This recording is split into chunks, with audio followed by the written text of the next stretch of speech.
안녕하세요. 스웨덴 사는 필릭입니다. 스웨덴에서 꼭 먹어봐야 하는 음식을 소개시켜 드릴게요. 일단 첫 번째는 링곤베리 잼입니다. 우리나라 식탁에 김치가 빠지지 않고 김치를 활용한 요리가 많은 것처럼, 또 미국 사람들이 케첩을 이 음식 저 음식에 많이 뿌려서 즐겨 먹는 것처럼 스웨덴 음식에 빠지지 않는 게 바로 이 링곤베리 잼이에요. 링곤베리라는 거는 스웨덴 숲에서 흔하게 볼 수 있는 베리의 한 종류인데요. 과거에는 좋은 비타민 공급원이었어요. 잼이라고 하니까 단순히 빵에 이렇게 펴서 발라 먹는 것뿐만 아니라 미트볼이나 팬케이크, 죽 이런 여러 스웨덴 음식에 곁들여 먹습니다.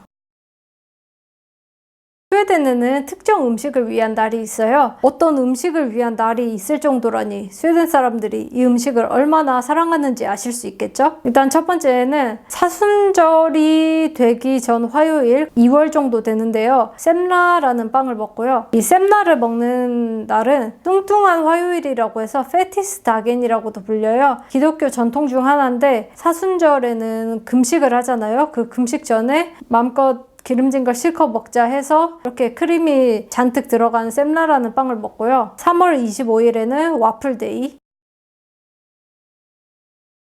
4월 30일 발보리는 봄이 온 거를 축하하는 날인데요. 1년 중에 절반이 겨울이고 겨울에는 정말 햇볕 양이 적기 때문에 스웨덴 사람들이 봄을 얼마나 반기는지는 아마 상상하실 수 있을까요? 우리나라처럼 겨울에도 일조량이 풍부한 나라에서는 이 햇빛이 얼마나 귀한지 공감하실 분들이 있을지 모르겠어요. 근데 저도 이곳에 와서 정말 햇빛이 항상 그립고 해가 없는 날이 많기 때문에 그래서 이 봄은 정말 반가운 날이에요. 봄을 환영하는 날인 4월 30일 발보리에는 사람들이 뭐든지 실컷 먹는 날입니다. 정말 스웨덴 사람들의 망가진 모습을 이날 많이 보실 수 있을 것 같아요.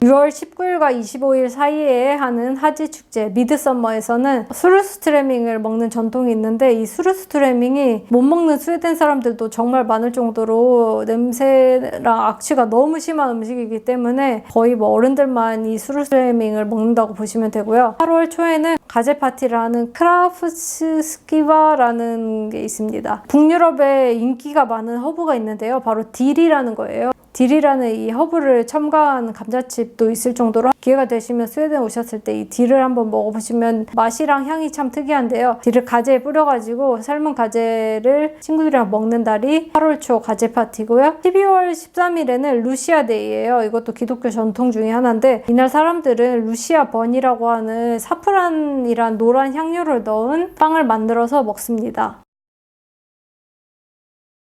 이 빵은 스웨덴 사람들이 가장 좋아하는 빵이라고 생각하는데요. 스웨덴의 간식 타임인 피카 타임에 빠지지 않는 빵이 바로 이 카네블라라는 시나몬 번입니다. 이 날은 10월 4일로 이때 시나몬 번을 많이 행사를 하기도 해요. 근데 10월 4일뿐만 아니라 이 시나몬 번은 스웨덴 사람들이 365일 정말 매일 먹는 사랑하는 빵이기 때문에 어디서든 쉽게 보실 수 있고요. 스웨덴이 아니더라도 이케아 혹시 가실 일 있으면은 스웨덴 사람들이 많이 먹는 미트볼이랑 카네블라라고 하는 시나몬 빵을 꼭 드셔보시길 바랍니다. 과자로는 여기서는 생강과자가 좀 유명해요. 페퍼코카라는 건데, 보통은 이 페퍼코카는 하트 모양으로 되어 있는 경우가 많고 얇은 쿠키예요.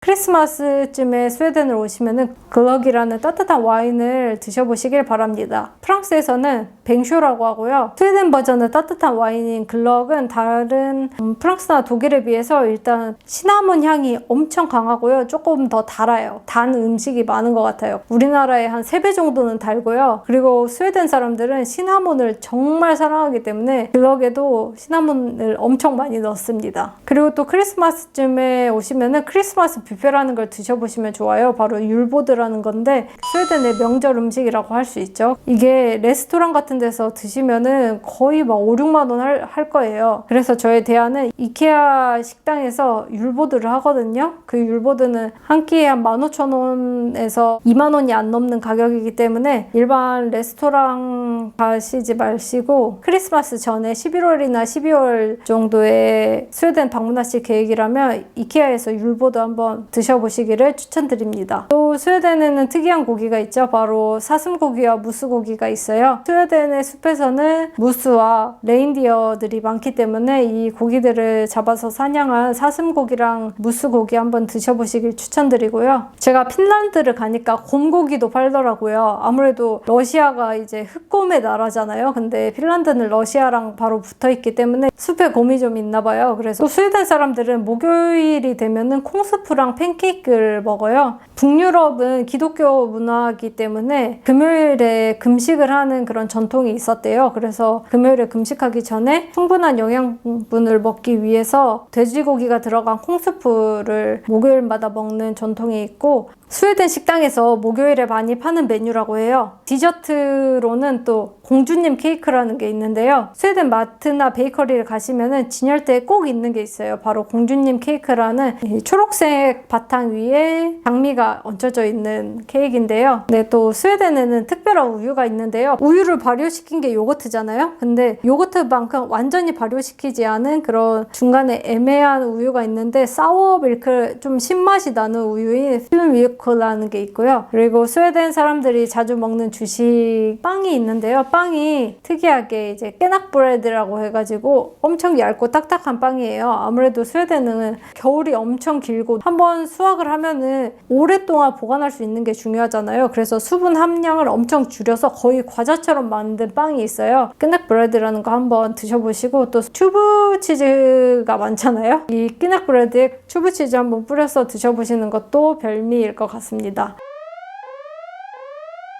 이번엔 비위가 좋은 분들에게만 추천드리는 고난이도 스웨덴 음식인데요. 첫 번째는 감초 젤리와 캔디, 리커리시 또는 살미아키라고 하는데요. 검은색으로 된 이 간식을 쉽게 보시면 안 됩니다. 두 번째로는 절인 청어인 실이라는 건데요. 절인 청어기 때문에 날생선이에요. 여러 가지 간을 해서 먹는 거고, 세 번째는 최고 난이도인데요. 바로 수루스트레밍입니다. 발효청어라고 해서 절인 청어인 실과 발효청어인 수루스트레밍은 차이가 있어요. 실 같은 경우에는 그렇게 냄새가 그렇게 심하지 않고, 평소에 날생선 좀 잘 드시는 분들은 드실 수 있을 것 같아요. 그 외에 또 난이도 높은 음식으로는 블러드 푸딩이라는 게 있는데요. 돼지 피로 만든 선지 같은 건데 마트에서 보기만 하고 먹어보진 못했고요. 그래서 맛은 어떨지 모르겠네요. 네, 여기까지 스웨덴에 오시면은 맛봐야 할 음식들에 대해 소개를 해보았고요. 영상이 재밌으셨으면 구독과 좋아요 꼭 부탁드릴게요. 감사합니다. 스웨덴에 오시면은 꼭 먹어봐야 할 버섯이 있어요. 바로 칸타렐이라는 버섯인데요. 우리나라 이름으로는 꾀꼬리 버섯. 모양이 이제 노란색 깔때기처럼 생긴 주름진 버섯인데, 스웨덴 사람들이 이 버섯을 얼마나 좋아하냐면, 만약 숲에서 이 버섯을 발견했다 하면 그냥 못 지나치고 다 채취를 하고요. 칸타렐 버섯이 많은 군락지를 발견을 하면 이걸 절대 다른 이웃이나 친한 친구한테도 절대 이 장소를 공유하지 않고 자기들만 이렇게 칸타렐 버섯, 자기 가족들과만 칸타렐 버섯을 먹으려고 할 정도로 이거는 스웨덴 사람들이 정말 좋아하는 버섯이에요. 일단 스웨덴 사람들이 많이 좋아하는 버섯이기 때문에 그만큼 산에서 보기가 힘들어요. 보는 즉시 스웨덴 사람들은 다 채취를 해가기 때문에 이 버섯을 만나기 힘들고요. 스웨덴 여행 오시는 분들은 마트에 가서 이제 사셔야 되는데, 이 버섯이 마트에서도 진짜 가격이 비싸요. 다른 버섯의 2배에서 3배 정도 할 정도로 가격도 비싸고, 그만큼 스웨덴 사람들이 많이 좋아하는 버섯입니다. 이 버섯 한번 꼭 드셔보세요.